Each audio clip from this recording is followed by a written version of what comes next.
Bullish engulfing pattern এই নামটা তো আমরা সবাই শুনেছি তাই না? কিন্তু বেশিরভাগ মানুষ যা জানে আর একজন প্রফেশনাল ট্রেডার যেভাবে এটাকে ব্যবহার করে তার মধ্যে কিন্তু অনেক পার্থক্য। তো আজকে আমরা শুধু এর সংজ্ঞা জানব না, বরং দেখব কি করে 4টে একদম সুনির্দিষ্ট ট্রেডিং স্ট্র্যাটেজি ব্যবহার করে লাইভ মার্কেটে এর থেকে সেরা ফলাফল বের করে আনা যায়। খুব সহজ করে বললে বুলিশ এনগালফিং হলো দুটো ক্যান্ডেলের একটা প্যাটার্ন।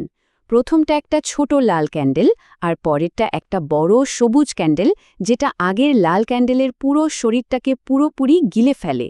দেখুন, এটা কিন্তু শুধু দুটো ক্যান্ডেল নয়, এটা আসলে মার্কেটের মধ্যে একটা পাওয়ার শিফটের গল্প, যেখানে বিক্রেতাদের হাত থেকে ক্রেতারা হঠাৎ করে পুরো নিয়ন্ত্রণ নিয়ে নেয়।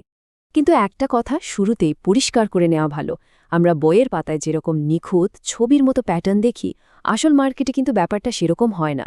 রিয়েল চার্টে ক্যান্ডেলের সাইজ অন্যরকম হতে পারে, উইক বা শ্যাডো অনেক লম্বা হতে পারে। একজন স্মার্ট ট্রেডারের আসল কাজটাই হলো বইয়ের থিওরি আর মার্কেটের এই বাস্তবতার মধ্যে একটা ব্রিজ তৈরি করা। চলুন এক নজরে দেখে নিই আমরা আজকে কিভাবে এগোব। প্রথমে আমরা একটা 5 দফার টেস্ট শিখব, যেটা দিয়ে একটা শক্তিশালী প্যাটার্ন চেনা যায়। তারপর আমরা পরপর 4টা আলাদা স্ট্র্যাটেজি নিয়ে আলোচনা করব: reversal, trend continuation, consolidation breakout আর পোস্ট ব্রেকআউট পুলব্যাক। তো শুরু করা যাক।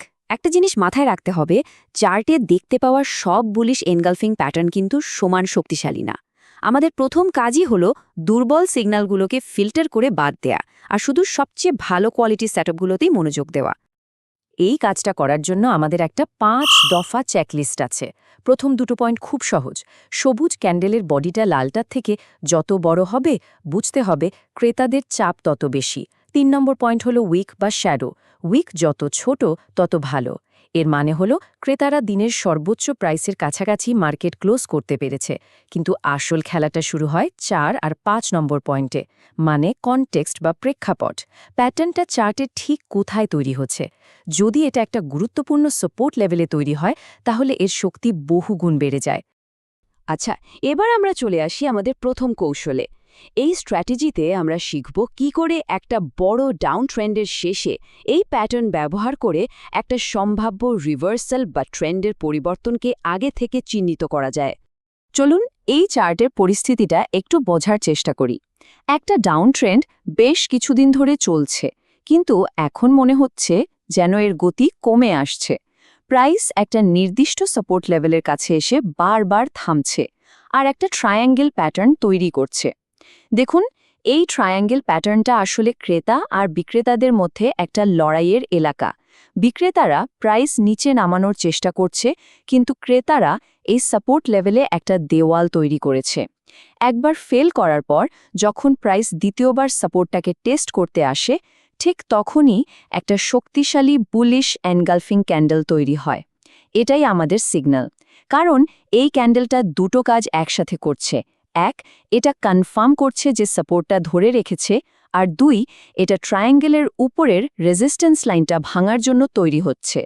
আমাদের এন্ট্রি হবে এই ক্যান্ডেলটার ক্লোজে, আর স্টপ লস থাকবে প্যাটার্নের ঠিক নিচে। আমাদের প্রথম টার্গেট হতে পারে আগের সুইং হাই। তার মানে পুরো ট্রেডটাকে যদি আমরা একটা প্ল্যানে সাজাই, তাহলে ব্যাপারটা দাঁড়ায় এই রকম। প্রেক্ষাপট হলো একটা দুর্বল ডাউন ট্রেন্ড, সিগন্যাল হলো সাপোর্টের ওপর একটা বুলিশ এনগালফিং, আর এন্ট্রি, স্টপ লস, টার্গেট সবকিছু একদম পরিষ্কারভাবে ঠিক করা। এখানে অনুমানের কোনো জায়গা নেই, পুরোটাই স্ট্র্যাটেজি। আর ঠিক এই কারণে এই সেটআপটা এত শক্তিশালী। এটা শুধু একটা ক্যান্ডেলস্টিক প্যাটার্ন নয়, এটা একই সাথে সাপোর্ট আর ব্রেকআউটের কনফার্মেশন দিচ্ছে, যা একটা হাই প্রবাবিলিটি ট্রেডের জন্ম দেয়। রিভার্সাল তো দেখলাম, কিন্তু যদি একটা ট্রেন্ড অলরেডি চলতে থাকে, তখনও কি এই প্যাটার্ন কাজে আসে? অবশ্যই আসে। আমাদের দ্বিতীয় কৌশলে আমরা দেখব কি করে একটা শক্তিশালী আপট্রেন্ডের সাথে তাল মিলিয়ে চলার জন্য বুলিশ এনগালফিং প্যাটার্ন ব্যবহার করা যায়। এখানে মার্কেটের পরিস্থিতি কিন্তু একদম অন্যরকম। আমরা একটা পরিষ্কার শক্তিশালী আপট্রেন্ড দেখতে পাচ্ছি। মনে রাখতে হবে, কোনো ট্রেন্ডই কিন্তু সরল রেখায় চলে না। মাঝে মাঝে দাম একটু কমে, যেটাকে আমরা পুলব্যাক বলি। এটা ট্রেন্ডের একটা স্বাভাবিক অংশ। Chart example 2, uptrend pullback. দেখুন, এই স্বাভাবিক পুলব্যাকটা প্রাইসকে নামিয়ে এনেছে একটা পুরনো ডিমান্ড জোনে, যেখানে আগে অনেক ক্রেতা ছিল। প্রফেশনাল ট্রেডাররা এটাকে বিপদ হিসেবে দেখে না, বরং কম দামে কেনার একটা সুযোগ হিসেবে দেখে। আর দেখো, ঠিক এই ডিমান্ড জোনেই একটা বড়সড় বুলিশ এনগলফিং প্যাটার্ন তৈরি হয়েছে। এটাই আমাদের এন্ট্রি নেওয়ার সবুজ সংকেত। এটা কনফার্ম করছে যে পুলব্যাক শেষ এবং ক্রেতারা আবার মার্কেটে ফিরে এসেছে।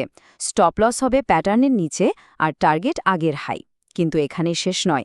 একটু পর দেখো, প্রাইস আবার ছোট একটা কনসলিডেশন করে আর সেখান থেকে বেরোনোর জন্য আরও একটা বুলিশ এনগালফিং তৈরি করে। এটা হলো পজিশনে আরও অ্যাড করার দ্বিতীয় সুযোগ। এই কৌশলের পেছনের যুক্তিটা খুবই সহজ কিন্তু দারুণ কার্যকর। সবসময় ট্রেন্ডের দিকে ট্রেড করা। আমরা স্রোতের বিপরীতে সাঁতার কাটার চেষ্টা করছি না, বরং স্রোতের দিকে যাওয়ার জন্য একটা ভালো সুযোগ খুঁজছি। বুলিশ এনগালফিং প্যাটার্নটাই হলো সেই সুযোগ।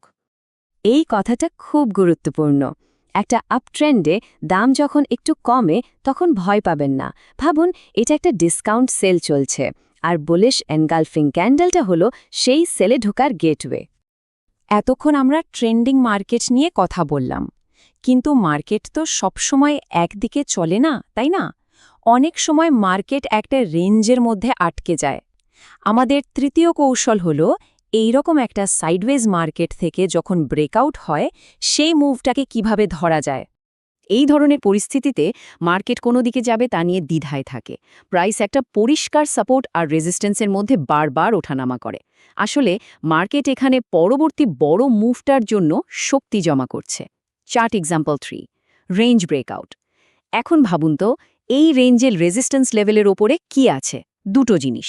যারা সেল করেছে তাদের স্টপ লস অর্ডার, আর যারা ব্রেকআউটের অপেক্ষায় আছে তাদের বাই অর্ডার।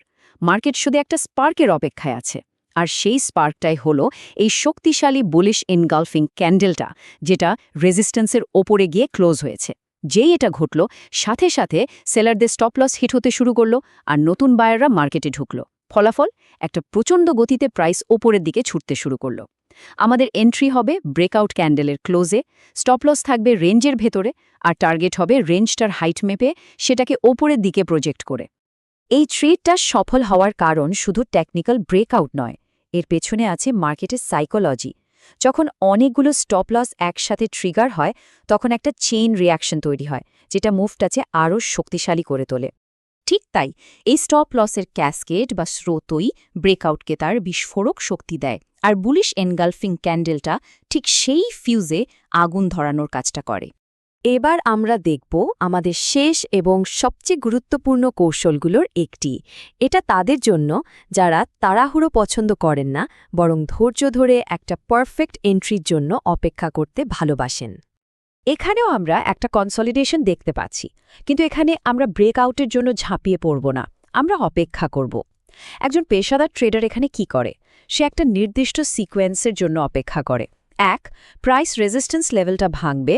2, প্রাইস আবার নিচে নেমে এসে ওই পুরনো রেজিস্ট্যান্স লেভেলটাকে রিটেস্ট করবে, যেটা এখন নতুন সাপোর্ট হিসেবে কাজ করার কথা। আর 3, ঠিক ওই নতুন সাপোর্ট লেভেলেই একটা বুলিশ এনগালফিং প্যাটার্ন তৈরি হবে। এটাই হলো আমাদের হাই প্রবাবিলিটি এন্ট্রি সিগন্যাল। এটা কনফার্ম করে যে যেটা আগে রেজিস্ট্যান্স ছিল সেটা এখন সত্যি সাপোর্টে পরিণত হয়েছে। আমাদের এন্ট্রি হবে এই দ্বিতীয় এনগালফিং ক্যান্ডেলের ক্লোজে, আর স্টপ লস থাকবে নতুন সাপোর্টের ঠিক নিচে। এটা হলো ব্রেকআউট চেজ না করে কনফার্মেশনের সাথে ট্রেড করার একটা প্রো লেভেল কৌশল। এই কৌশলটা পুরোটাই ধৈর্য আর শৃঙ্খলার খেলা। এখানে আমরা সাপোর্ট আর রেজিস্ট্যান্সের ভূমিকা বদলের ক্লাসিক কনসেপ্টটাকে কাজে লাগাচ্ছি। যখন একটা পুরনো রেজিস্ট্যান্স নতুন সাপোর্ট হিসাবে কনফার্ম হয় একটা এনগালফিং প্যাটার্নের মাধ্যমে, তখন সেটা একটা খুব নির্ভরযোগ্য এন্ট্রি পয়েন্ট হয়ে ওঠে। এই একটা লাইনেই পুরো কৌশলের সারমর্ম লুকিয়ে আছে। তাড়াহুড়ো করে ব্রেকআউট ধরতে যাওয়াটা নতুনদের কাজ। একজন প্রফেশনাল সবসময় রিটেস্ট এবং কনফার্মেশনের জন্য অপেক্ষা করে। তাহলে এই 4টি কৌশল থেকে আমরা কি শিখলাম? মূল কথাটা একটাই, কনটেক্সট ইজ কিং, অর্থাৎ প্রেক্ষাপটই সবচেয়ে গুরুত্বপূর্ণ। একটা বুলিশ এনগালফিং প্যাটার্ন নিজে থেকে কিছুই না, এর আসল শক্তি নির্ভর করে এটা চার্টের কোথায়, কোন পরিস্থিতিতে আর কোন লেভেলে তৈরি হচ্ছে তার ওপর।